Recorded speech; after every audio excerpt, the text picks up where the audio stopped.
Bonsoir à tous et soyez les bienvenus au cœur du synode. Vous reconnaissez derrière moi la basilique Saint-Pierre. Nous sommes à 2 pas de la salle Paul VI et de l'hémicycle dans lequel sont réunis les pères synodaux. Ils s'y rassembleront pendant 3 semaines afin de travailler et de réfléchir sur la vocation et la mission de la famille dans l'Église et dans la société. Parmi ces pères synodaux, le cardinal André XXIII, archevêque de Paris, il est président délégué de ce synode et ce matin, après la première congrégation générale, il a livré ses premières impressions. On l'écoute. La première impression très forte qui m'a habité ce matin, ça a été d'une part de percevoir d'une façon peut-être exceptionnelle la grande diversité des participants, diversité de continents, diversité d'églises, puisqu'il y a des représentants des églises orientales et de l'Église latine, diversité d'âge, diversité d'expérience, et tout cet ensemble dont il peut paraître improbable qu'il arrive à se mettre d'accord sur quelque chose, est rassemblé autour du pape avec comme instruction, celle qu'il avait donnée déjà au moment du synode de 2014 et qu'il a redonnée aujourd'hui, l'instruction que nous abordions ce temps d'une façon ouverte, c'est-à-dire que nous soyons ouverts à Dieu qui veut nous conduire. C'est ce que nous faisons par la prière, par la méditation de la parole de Dieu. Que nous soyons ouverts les uns aux autres, c'est le style du dialogue que nous devons essayer de vivre, et que nous soyons ouverts à la réalité de ce que vivent les familles et que nous percevons, que nous avons perçu et sur quoi nous travaillons à partir des comptes rendus que nous avons rassemblés au cours de l'année écoulée. L'ère du temps, ça n'est pas tout à fait les signes des temps, c'est autre chose. Les signes des temps, c'est un acte de discernement et d'interprétation sur les événements à la lumière de l'écriture. L'ère du temps, c'est la pression que l'on peut faire monter ou faire baisser en fonction de la manière d'exprimer les choses. Personnellement, mais mes confrères pourront dire autre chose s'ils le veulent, personnellement, je ne pense pas que le pape soit complètement soumis à l'ère du temps. Je pense même qu'il est complètement libre. Personnellement, j'ai 73 ans. Dans 2 ans, je serai retiré de ma charge. Je n'ai vraiment rien à perdre. Et donc, je n'ai aucune crainte à ne pas être en symphonie avec l'ère du temps. Et je reste très libre devant ce que j'entends. Si vous êtes venu à Rome avec l'idée que vous alliez repartir avec un changement spectaculaire de la doctrine de l'Église, vous allez être déçus. C'est donc ce matin, avant la conférence de presse, que s'est ouvert le synode sur la famille, en présence du pape François. Après un temps de prière, le souverain pontife a pris la parole pour introduire les travaux de cette assemblée. Le synode, a-t-il fait valoir, n'est pas un congrès, ni même un parlement ou un sénat qui cherche un accord ou un consensus. Le synode, au contraire, est un espace protégé pour que l'Esprit Saint puisse agir.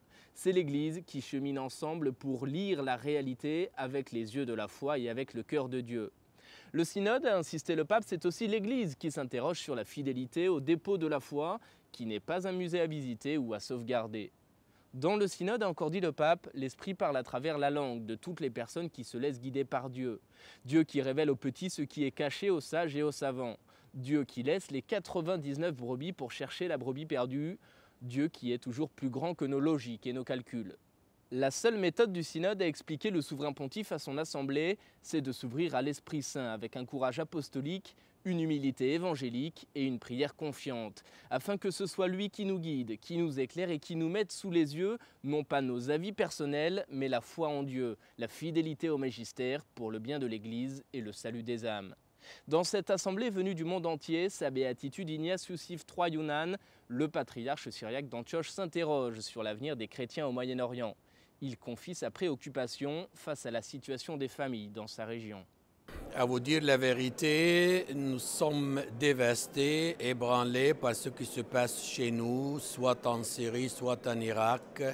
Et la question de l'unité de la famille est la plus importante pour nous devant cette situation très difficile où les familles sont divisées et séparées dans les 4 continents, et ce, à cause de cette crise catastrophique que connaît toute la région du Proche-Orient, mais particulièrement en Irak et en Syrie, pour notre communauté syriaque, soit catholique, soit orthodoxe. Compte tenu de la situation justement dans votre région, qu'est-ce que vous voulez demander au synode ? Tout d'abord, nous demandons au Père synodaux de prier avec nous pour rétablir la paix dans ces pays. Nous demanderons aussi au Père synodaux d'être solidaires avec nous, pas seulement priant pour notre survie, mais aussi intervenant auprès de leur gouvernement, surtout en Occident, pour qu'on puisse trouver une solution vraie de paix et de justice dans ces pays. Est-ce que pour terminer, il y a quelque chose que vous voulez nous dire, Béatitude ? Bien sûr, pour moi personnellement, je suis tout à fait, disons, optimiste pour l'Église universelle. D'autre part, je suis ébranlé, dévasté par ce qui se passe pour nous en Orient, au Proche-Orient. On a été oublié, même abandonné et trahi par l'Occident qui veut exporter la démocratie dans des pays qui ne savent pas exercer cette démocratie parce qu'ils sont toujours pour l'amalgame entre religion et État et politique. Et voilà là où nous sommes. Quels sont les principaux défis qui concernent la pastorale familiale dans votre pays, dans votre diocèse ? Au fond, nous avons un défi d'évangélisation en profondeur pour évangéliser les familles. Et une bonne famille évangélisée, c'est aussi la fondation de l'évangélisation, de la nouvelle évangélisation. Parce que les enfants naissent de la famille, sont éduqués dans la famille, et c'est la famille qui donne la fondation de la foi pour l'avenir et les futures familles aussi. Est-ce que vous pouvez nous dire très concrètement ce que vous attendez, vous, de ce synode, et également les fidèles de votre diocèse avec qui vous êtes peut-être déjà entretenu? Qu'est-ce que les gens attendent? Qu'est-ce que vous attendez aussi de ce synode? Nous attendons de l'esprit qui souffle pour la vivre, pour renforcer l'évangélisation. Parce qu'en Afrique encore, nous avons tant de gens qui n'ont pas encore connu l'évangile. Et les nouveaux chrétiens qui ont besoin d'avoir des racines, s'enraciner dans la foi chrétienne et approfondir la connaissance de l'évangile et de la foi.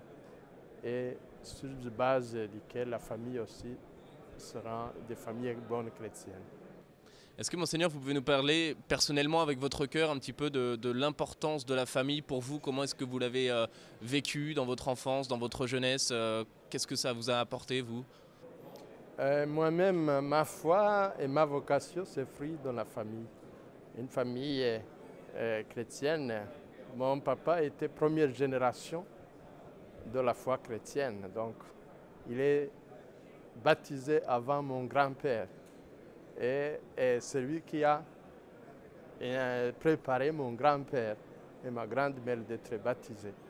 Et alors, de là, moi-même, j'ai appris de la foi de ma famille, l'amour de Dieu, la prière, le respect de Dieu.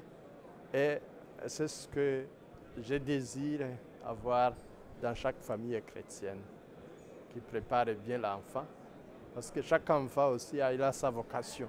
Et c'est la première qui la prépare. Et ma vocation, c'est fruit de cette préparation de la pastorale familiale.